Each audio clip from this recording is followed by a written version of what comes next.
The sound of glass shattering echoed through the small apartment as Marcus fell to his knees, clutching the photo frame to his chest. His daughter's medication sat untouched on the counter, medication he could no longer afford. Tomorrow's eviction notice glared at him from the table. In just one night, everything he had struggled to hold together for the past 3 years was crumbling between his fingers. But what happened next would change not just Marcus's life, but the lives of everyone around him in ways none of them could have imagined. Hey everyone, if this story touches your heart, please hit that like button and subscribe to see more stories that reveal the strength of the human spirit. Your support means everything to creators like me who want to share these powerful moments with you. Marcus Jenkins hadn't always been alone. 3 years ago, he had been part of something whole, a family with his wife Elena and their daughter Lily. Their modest 2-bedroom apartment had felt like a palace back then, filled with laughter and the simple joy of being together. Elena had been the glue that held their world together, working as a nurse while Marcus pursued his dream of opening a small carpentry business. Life wasn't perfect, but it was theirs, and it was good. Until the night it wasn't. The rain had been relentless that evening, turning the roads into slick, treacherous paths. Elena was driving home from a late shift at the hospital when another car lost control on the wet asphalt. The police officer who knocked on their door at 2 a.m. spoke words that Marcus would never forget, words that divided his life into before and after. "I'm sorry to inform you." Just like that, Marcus became both mother and father to 4-year-old Lily. The funeral expenses drained what little savings they had. The grief counseling that Lily desperately needed wasn't covered by insurance. The carpentry business that had barely been getting off the ground faltered as Marcus struggled to balance work with single parenthood. But he had made a promise to himself, to Elena's memory, and most importantly, to Lily. He would hold it together. Somehow, he would be enough for his daughter. For 3 years, he had kept that promise through sheer force of will.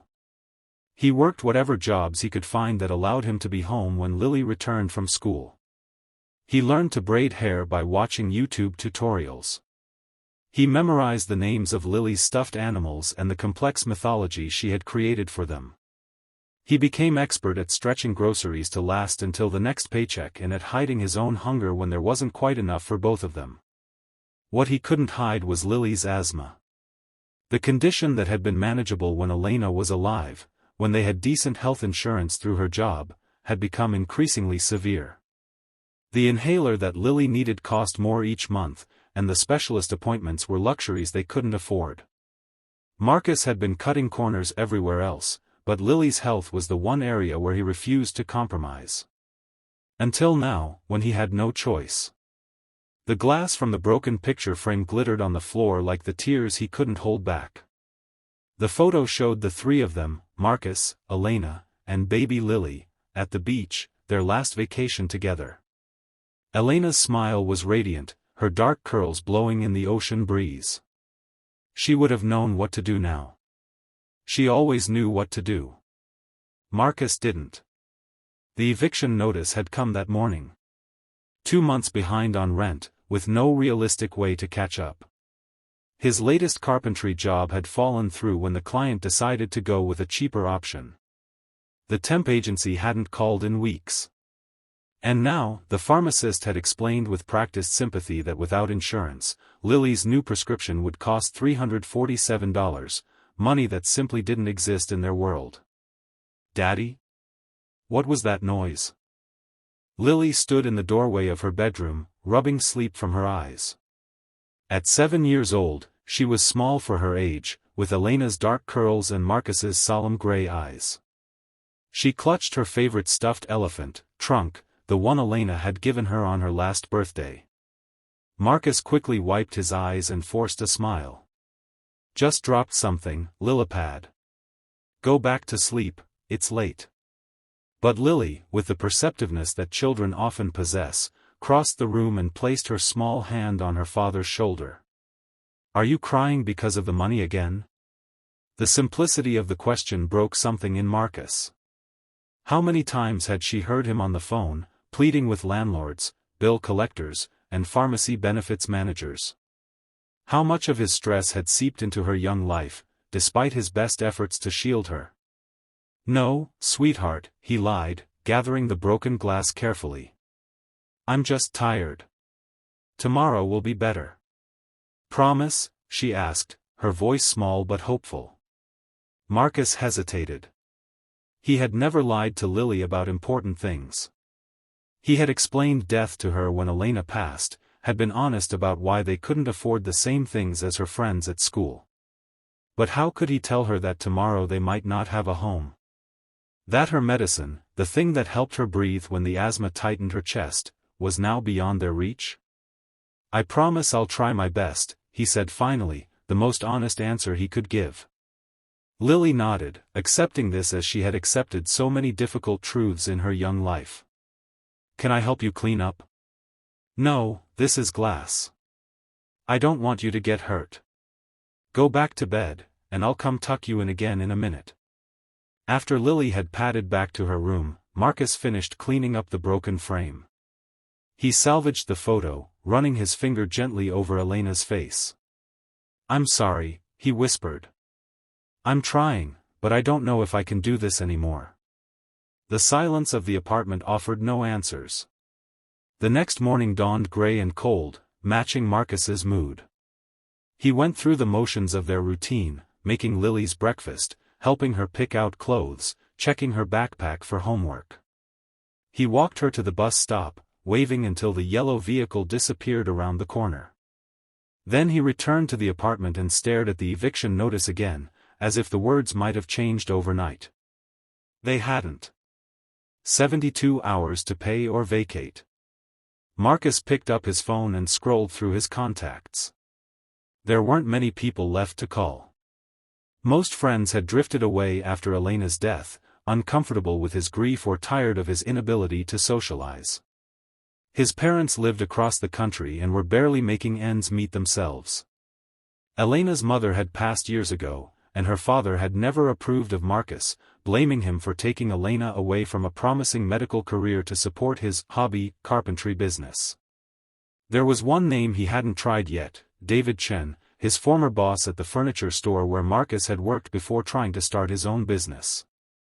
David had always been fair, even kind, offering Marcus flexible hours when Elena first got sick.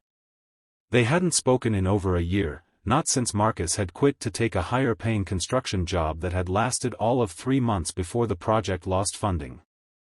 With a deep breath, Marcus pressed the call button. "Chen's Custom Furniture, this is David." "David, it's Marcus." "Marcus Jenkins." A pause. "Marcus. It's been a while.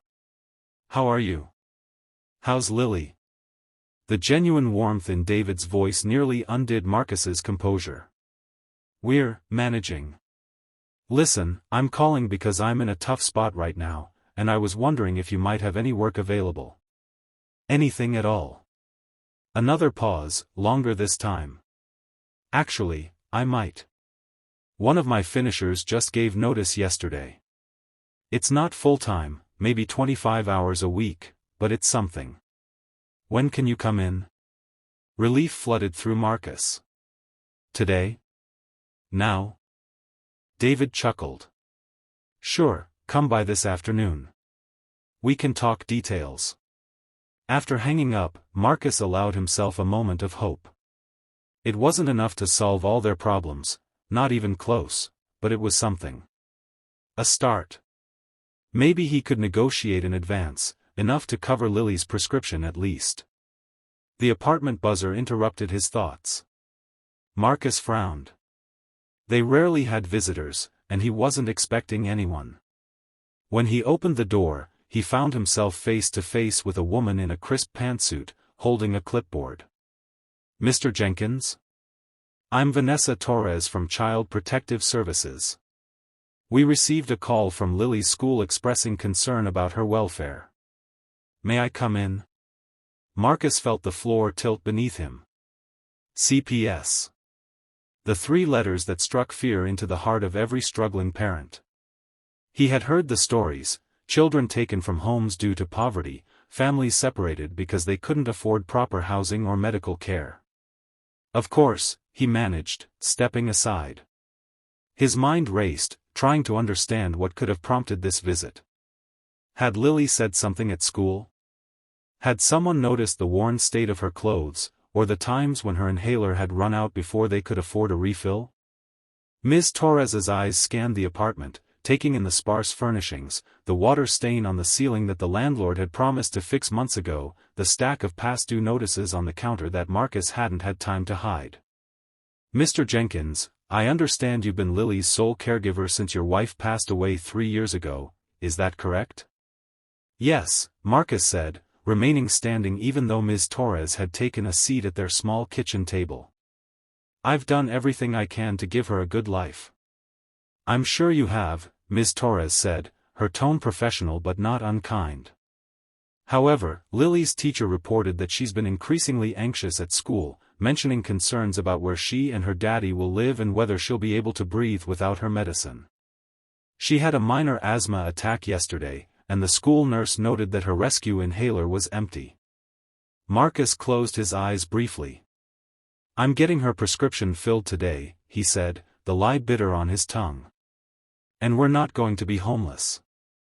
I just got a job offer." Ms. Torres made a note on her clipboard. "That's good to hear. However, I still need to complete my assessment. Is Lily's bedroom available for me to see?" For the next 30 minutes, Marcus endured the most humiliating experience of his life as a stranger evaluated his fitness as a parent based on the contents of his refrigerator and the condition of his daughter's bedroom. Ms. Torres was professional throughout, even complimenting the artwork Lily had made that Marcus had carefully framed and hung on her wall. But the underlying message was clear: he was failing, and someone had noticed. "Mr. Jenkins, I want to be transparent with you," Ms. Torres said as she prepared to leave.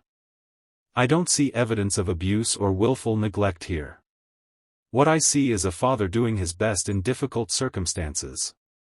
However, if Lily's medical needs aren't being met, or if you lose your housing, we will need to consider whether temporary placement might be in her best interest while you get back on your feet." The words hit Marcus like physical blows. Temporary placement. A euphemism for taking his daughter away. "That won't be necessary," he said, his voice strained. "I'm handling it." Ms. Torres handed him a card. "I hope so. I'll be checking back next week. In the meantime, here are some resources that might help: food banks, medical assistance programs, emergency housing options. And my direct line, if you need to talk." After she left, Marcus sank onto the couch, the card clutched in his trembling hand. The clock on the wall reminded him that he needed to leave soon to meet David about the job. But the weight of the morning's events held him in place. Even if he got this job, even if David gave him an advance, it wouldn't be enough. Not for the rent and the prescription and all the other expenses that kept piling up.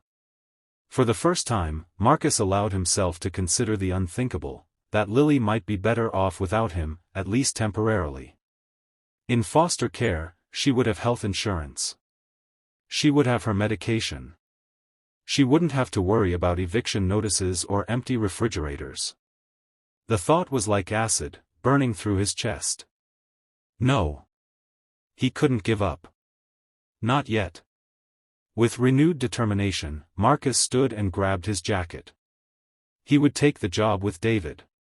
He would find a way to get Lily's medication. He would fight the eviction. He would hold it all together, because the alternative was unacceptable. As he locked the apartment door behind him, Marcus didn't notice the elderly woman watching from across the hall, her eyes thoughtful behind wire-rimmed glasses. David Chen's furniture workshop was exactly as Marcus remembered it, the rich smell of wood, the fine dust dancing in the sunlight streaming through high windows, the rhythmic sounds of craftsmanship. It had been his sanctuary once, a place where broken things could be made whole again through patience and skill. David greeted him with a firm handshake and a genuine smile that crinkled the corners of his eyes. At 62, he had the strong hands of a lifelong woodworker and the calm demeanor of someone who had weathered many storms. "It's good to see you, Marcus. You look..." David paused, clearly searching for a kind way to describe the exhaustion etched into Marcus's face. Like hell, Marcus finished for him with a weak smile. It's been a rough few years. David nodded, not pressing for details. Let me show you what we're working on. The position is finishing work, staining, sealing, detail work. You were always good at that. As they walked through the workshop, Marcus felt a familiar calm settle over him. Here, at least, he knew what he was doing. His hands remembered the tools, his eyes automatically assessed the grain of the wood, his mind calculated the steps needed to transform raw materials into something beautiful and lasting. When can you start? David asked after explaining the job requirements and pay rate, which was slightly higher than Marcus had expected. Immediately. Today, if you need me. David studied him for a moment. How about tomorrow? 8 a.m. That'll give you time to arrange childcare for Lily. Marcus hesitated. Childcare was another expense he couldn't afford. Actually, she's in school until 3. I'd need to be done by then to pick her up. We can work with that, David said easily. 8 to 3, Monday through Friday. How does that sound? It sounded like a lifeline, however tenuous. That sounds perfect. Thank you, David. I really appreciate this opportunity. Don't thank me yet. I'm not doing you a favor, I need a good finisher, and you're one of the best I've worked with. David paused, then added more gently, but if you need an advance on your first paycheck, we could arrange that. The offer was so perfectly aligned with what Marcus needed that for a moment he couldn't speak. When he found his voice, it was rough with emotion. Actually, that would help a lot. Lily's medication, it's expensive. Say no more. I'll have Anita in accounting cut you a check for $500 today. You can consider it an advance on your first 2 weeks. $500. Enough for Lily's prescription and maybe a partial rent payment to buy them some time. Not a solution, but a reprieve. I don't know how to thank you, Marcus said. David waved away his gratitude. Just be here at 8 tomorrow, ready to work. And Marcus, it really is good to have you back. As Marcus left the workshop with the advance check in his pocket, he felt something he hadn't experienced in a long time, the faint stirring of hope. It was fragile, easily crushed by reality, but it was there. His next stop was the pharmacy, where he handed over most of the advance for Lily's medication. The pharmacist, who had seen Marcus struggle before, gave him a genuine smile as she processed the prescription. You know, she said as she rang up the transaction, there's a patient assistance program that might help with this in the future. Let me get you the information. Another small mercy. Another breath of air when he'd been drowning. By the time Marcus arrived at Lily's school for pickup, his spirits had lifted enough that his smile for her was real. Lily ran to him, her backpack bouncing, her face lighting up at the sight of him. Daddy! Guess what? I got a gold star on my science project. Marcus scooped her up, inhaling the scent of crayons and playground dust that clung to her hair. That's amazing, Lillipad. I knew you would. As they walked home hand in hand, Lily chattering about her day, Marcus felt the weight on his shoulders shift slightly. Not gone, far from it, but perhaps more bearable than it had been that morning. I have some good news too, he told her as they waited for the crosswalk signal. I got a job today, working with Mr. Chen again. Remember his furniture shop? You used to come with me sometimes when you were little. Lily's eyes widened. The place with all the wood that smells good? And Mr. Chen gave me those wood scraps to build with? That's the one. Does this mean we can buy groceries? Jenny brought strawberries for snack today and shared one with me. It was so good, Daddy. The simple request, strawberries, a fruit that Marcus